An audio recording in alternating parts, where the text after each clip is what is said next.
This is the QTV Nightly News, which is also on Q Radio 103.3 FM, and I am Jacqueline Collier. Thank you for joining us. Here are the headlines. More bodies have been recovered along the country's coastline following yet another deadly irregular migration boat strategy. As families mourn, President Barrow calls for an end to these dangerous journeys. We have a report on exactly what the president was referencing. A deadly migrant boat accident has left dozens feared dead after an overcrowded vessel capsized off the Atlantic coast near Jinak, Kajata village in the Gambia's North Bank region in the early hours of Thursday, January 4, 2026. The 6th edition of the QCell's National Quranic competition was launched in Badabu Kairouan in the North Bank region, marking another milestone in what has become the Gambia's largest nationwide celebration of the Holy Quran. The Carnival Municipal Council KMC, through the Carnival Municipal Market KMM, on Tuesday officially launched a major backfilling project at the Bakoteh Fish Market and Ice Plant.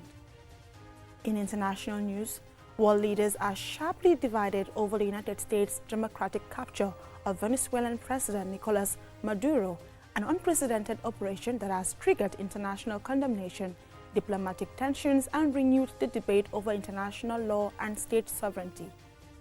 Those were the headlines, and other news in detail.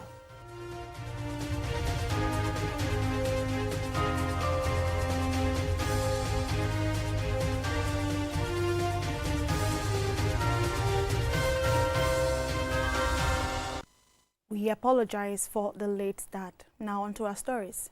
More bodies have been recovered along the country's coastline following yet another deadly irregular migration boat strategy. As families mourn, President Adama Barrow has renewed calls for an end to these dangerous journeys. Usman Jata reports.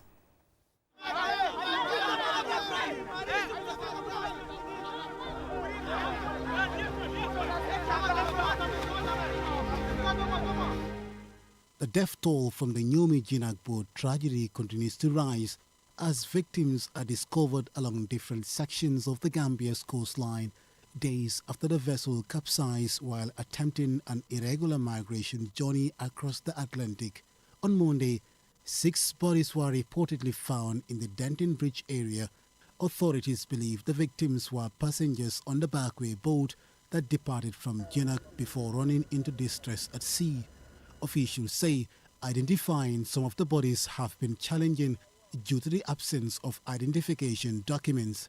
However, preliminary checks indicate that one victim was carrying Comoros identification, another Malian documents, and a third Senegalese papers, highlighting that the route via the Gambia has gone beyond being a regional crisis. Speaking at a political rally in Mahmouda village over the weekend, President Adama Barrow strongly criticized irregular migration, warning parents and guardians against encouraging their children to undertake the perilous journey.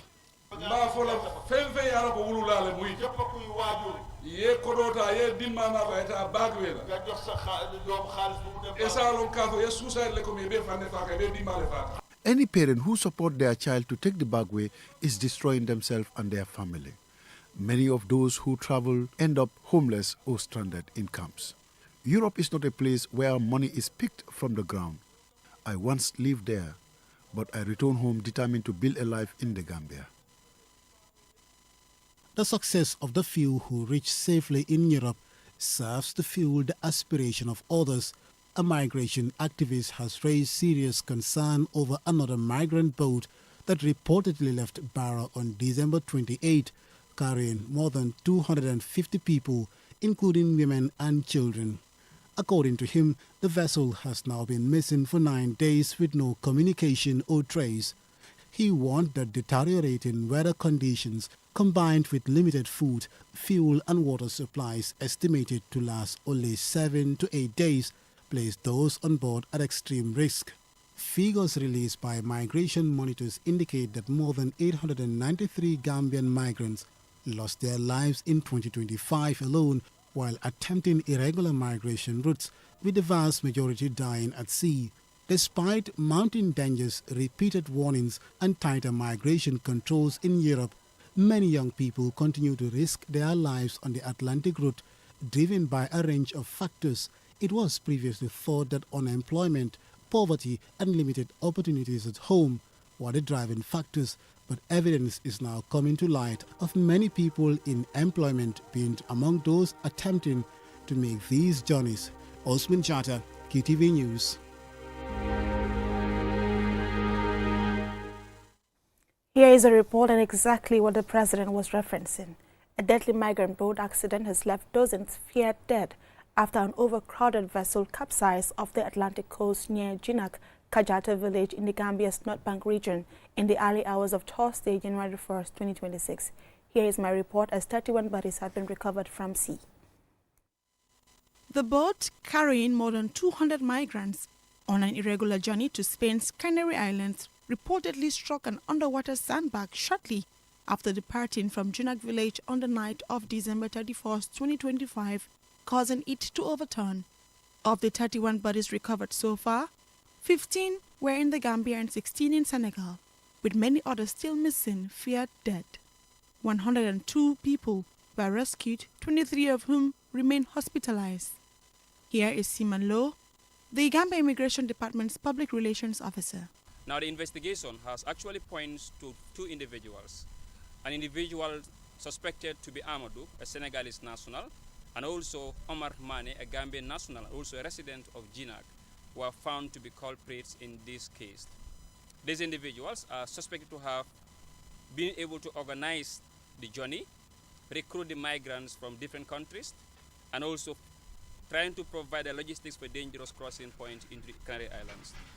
There are other individuals who have also been found at some point. They've been implicated into the investigations by the migrants, and they were found to also harbor some of these migrants within the Jinak community. Authorities say the pair allegedly recruited migrants from the Gambia, Senegal, Guinea, Mali, and Ivory Coast and coordinated logistics for the dangerous crossing. Mr. Lowe explains the survivors' ordeal before their rescue.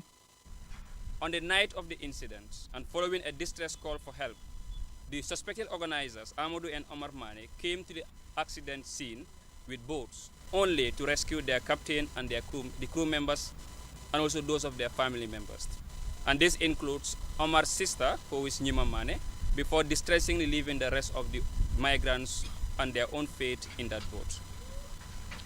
Now, from our investigations, we were able to reveal that 82 of these survivors who were rescued during operations were handed over to the GID, and they are currently being held at the Tangi Migrant Center here as we speak. Rescue operations were carried out by the Gambian Navy with support from the local fishing boats. Survivors were received and processed by the Gambia Immigration Department with assistance from the Gambia Red Cross and the National Disaster Management Agency. The Gambia Immigration Department PRO says the incident exposes an organized migrant smuggling network exploiting vulnerable people and has assured the public that all those found responsible will be held accountable under the law. In recent related developments, the Gambia Immigration Department reported the interception of 2 migrant boats carrying approximately 70 individuals. These boats were intercepted at Batokunku and Lemon Lodge, highlighting ongoing efforts to monitor and control illegal border crossing. The Gambia Immigration reaffirmed its commitment to mitigate the menace of irregular migration and calls on village chiefs and alcalos to help in the fight. We had received intel from a community member that there was a particular backway journey being organized within the Lemon Lodge area, and our staff had to organize a very stiff operation to be able to intercept these people. And the interception led to the arrest of one suspected agent who is currently at custody as we speak, and also they've all been taken into Tangi here for reception. Out of these 70 migrants we had at Lemon Lodge, 50 of them are Senegalese nationals, 6 of them are Gambians, 10 of them are Guineans, 3 of them are Malians, and 1 of them is a Liberian. By gender aggregation, 67 of them are male and 3 of them are female, and all these migrants are being kept currently in Tangier as we have our investigations ongoing. The Gambia Immigration reaffirmed its commitment to mitigate the menace of irregular migration and calls on village chiefs and alcalos to help in the fight. Reporting for QTV News, I am Jacqueline Collie. The 6th edition of QCell's National Quranic Competition was launched in Badibu, Karawan in the North Bank region, marking another milestone in what has become the Gambia's largest nationwide celebration of the Holy Quran. This year, 410 contestants from across the country will compete in various categories of Quran memorization and recitation over the course of a month. Usman Jata reports.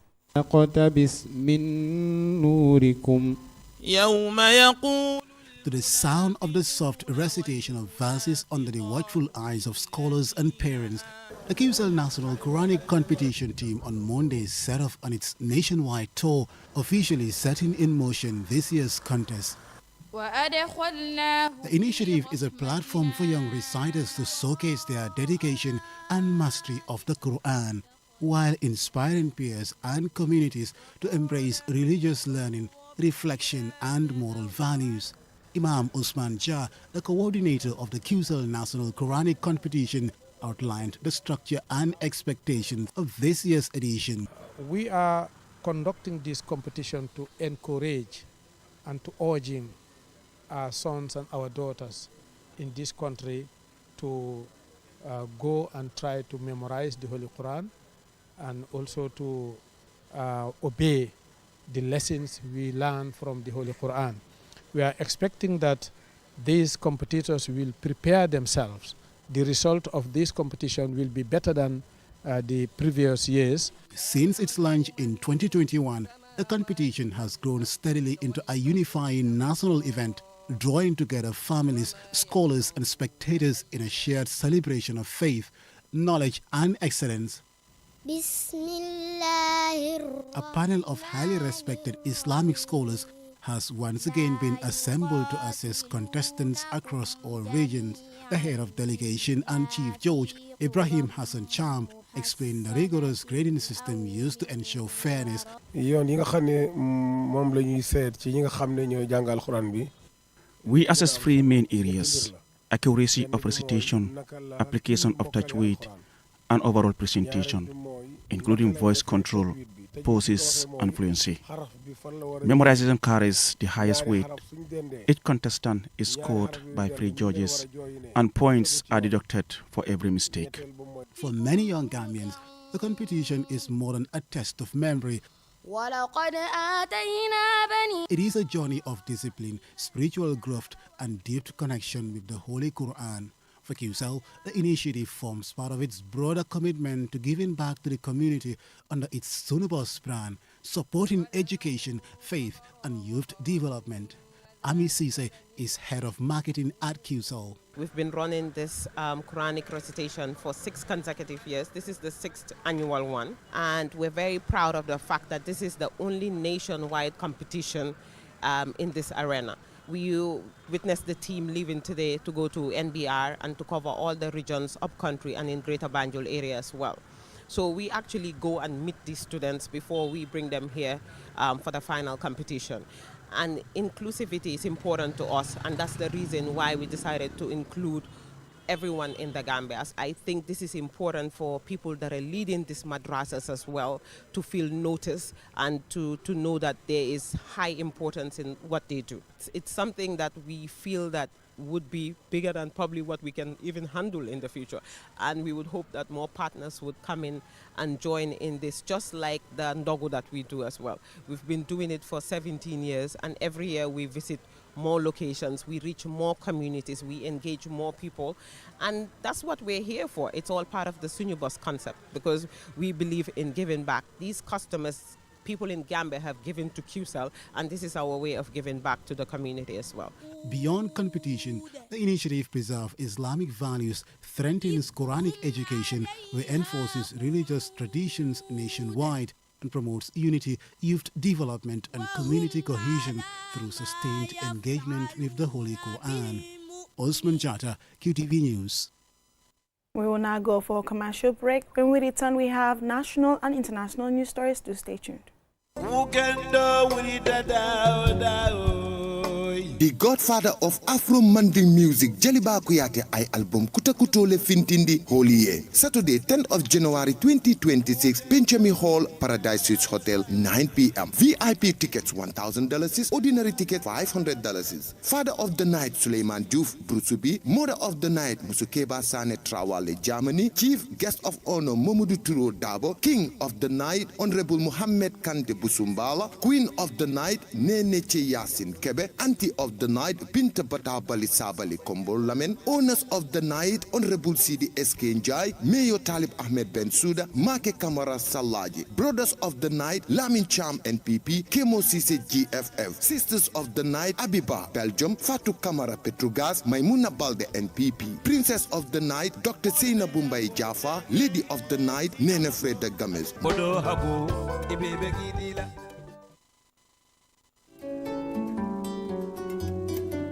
buntu liggéeykaay United Nations seen bànqaas bi dox ci tëddalini dund ak mbayteef di Food and Agriculture Organisation ak of the United Nations FAO ak ministre bi saytu wàllu wér garam gi ñoo yokk sarta yi nga xam ne nii danañu dimbale ngir nag ñu am tànneef ci xeeti ñam yi ñuy lekk bu ko defee nag ñu jëfoo nag xeeti diw yi ci anam goo xam ne nii anam gu limite la ñu limité yi tamit li nga xam ne nii moom la ñuy lekk ci xeeti diw yi lu nekk ñeneen ki nag 2.5 ci li nga xam ne ni mu ngi jëm ci wàlli ñam yi ñuy lekk bor bu set lii nag bokk na nag mu mel ni ki benn kuddu diw tànnal nag xeeti diw yi yu mel ni ki diw yi gerte ak soyabin ak itamit nag wàññi li nga xam ne loolu la ñuy jëfooyee faat yu dëgër yi yu mel ni ki bota ak itamit di diw ñor cëral nag lu jëm ci wàlli ñam wu sell ci anam yi nga xam ne nii noonu lañ koy togge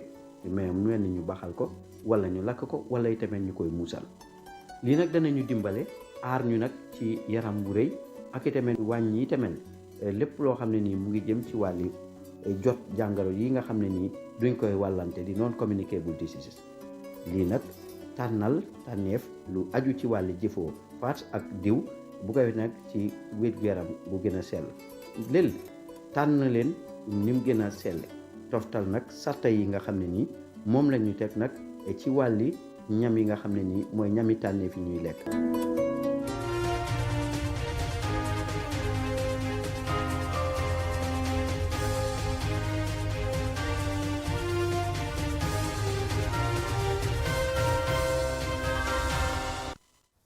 Welcome back, and this is QTV News. The Carnival Municipal Council, KMC, through the Carnival Municipal Market, KMM, on Tuesday officially launched a major backfilling project at the Bakoteh Fish Market and Ice Plant, marking a significant step towards improving market infrastructure and easing congestion. Yafatu tells us more.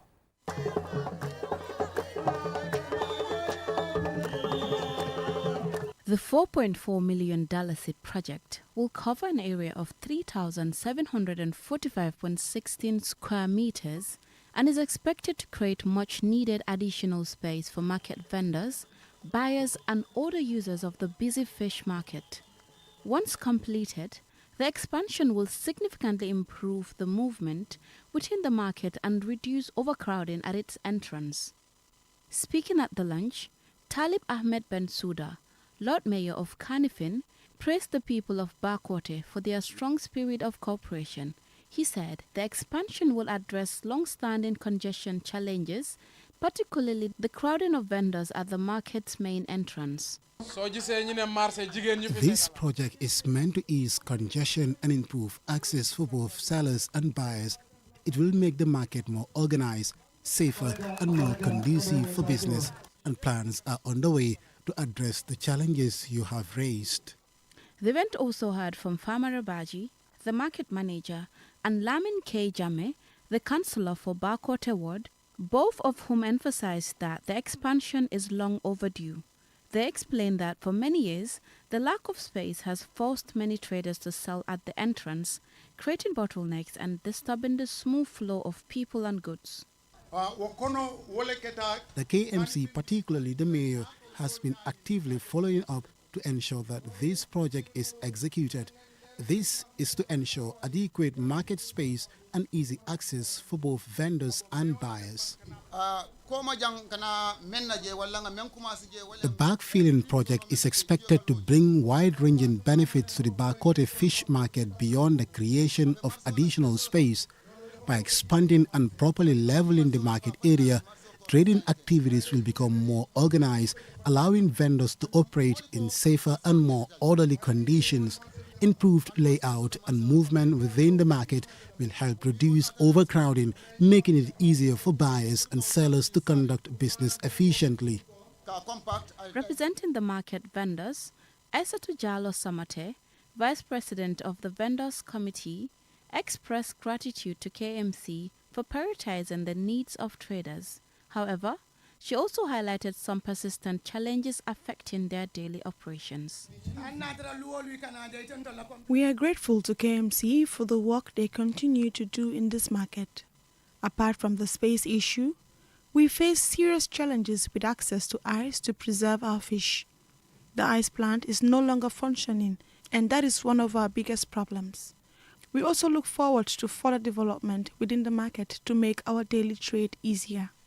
The launch of the bag filling activity is a major milestone for the Bakoteh fish market and underscores KMC and KMM's collective commitment to sustainable development, improved infrastructure, and better livelihoods for market vendors.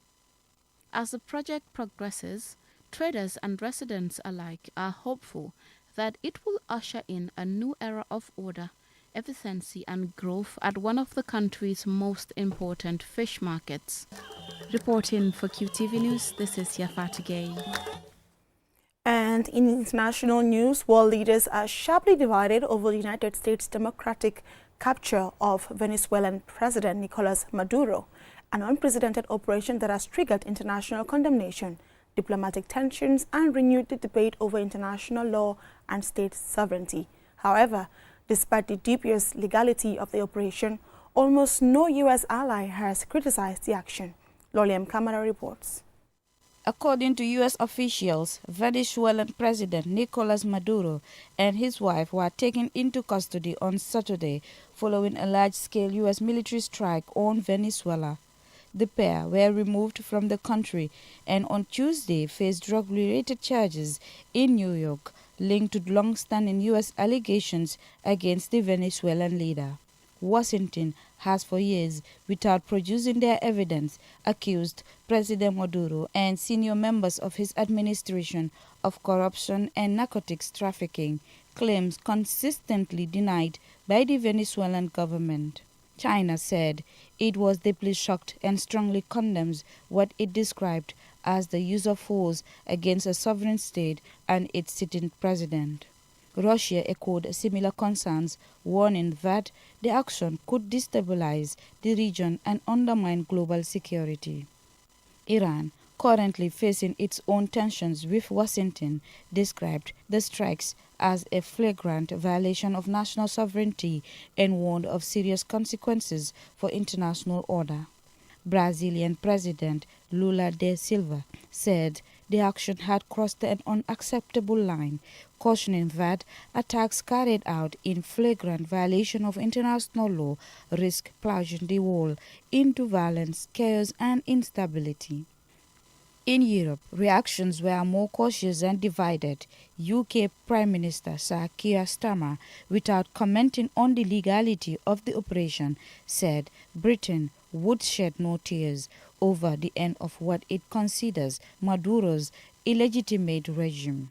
However, he did not explicitly endorse the U.S. military action. French President Emmanuel Macron said Venezuela's transition must be peaceful, democratic, and respectful of the will of the Venezuelan people, expressing hope that opposition leader González could help guide the process. At the United Nations, the UN Security Council convened an emergency closed-door meeting following urgent requests from several member states. UN Secretary-General Antonio Guterres said he was deeply alarmed by the strikes, stressing that international law must be upheld and warning that such actions could set a dangerous precedent if left unchecked. Defending the operation, U.S. President Donald Trump said Washington would run Venezuela temporarily until a safe, proper and judicious transition could be achieved. In Caracas, Venezuela's interior minister urged citizens to remain calm, calling on Venezuelans to trust the country's leadership and armed forces. He also appealed to the international community to speak out against what he described as an attack on the nation's sovereignty. A few thousand Maduro supporters took to the streets to denounce the abduction, but there have been no signs of unrest in the country. The capture of a sitting head of state by foreign military forces is a rare and highly controversial escalation, raising urgent questions about legality, regional stability, and Venezuela's uncertain path forward. That it has happened and the reaction to it is proof that the U.S. operates under different rules to the rest of the world. For QTV News, Loliam Kamara. Also in international news, preliminary results from the Central African Republic's Election Authority indicates that President Faustin Archange Touadera has won a third term. While his supporters celebrate, some opposition figures say the vote was unfair. Julian Jai has the rest of the story. In the Central African Republic, President Touadera looks set to stay in office for another term. Provisional figures show he won about 76% of the vote in the December 28 election. His main challenger, Anise George Duloguele, received nearly 15%, and Henri Marie Dondara came third with about 3% of the vote. The vote was historic because citizens cast ballots for all levels of government, from president to local leaders, on the same day. Roughly 52% of 2.4 million registered voters participated. Touadera, who first became president in 2016, ran on a message of stability and peace. He has worked to reduce conflicts by engaging with armed groups and working with international partners. He could run for a third term because a 2023 change to the constitution removed term limits. Supporters have taken to the streets to celebrate the results, seeing them as approval of Touadera's leadership. Around the world these days, no election won by an incumbent is complete without the opposition crying foul. Things are no different in this case. Opposition candidates have challenged the results, saying there were irregularities and errors in the vote count. The Constitutional Court will review complaints and confirm the final results by mid-January. International observers said voting was mostly calm and peaceful, though political tensions remain. Security and peace building remain important concerns for the country as it moves forward, with this being its third election after the civil war which ripped the country apart. Reporting for QTV News, I am Julden Yai. That's all for this bulletin. Join us again at 10 p.m. for another bulletin. Thanks for watching.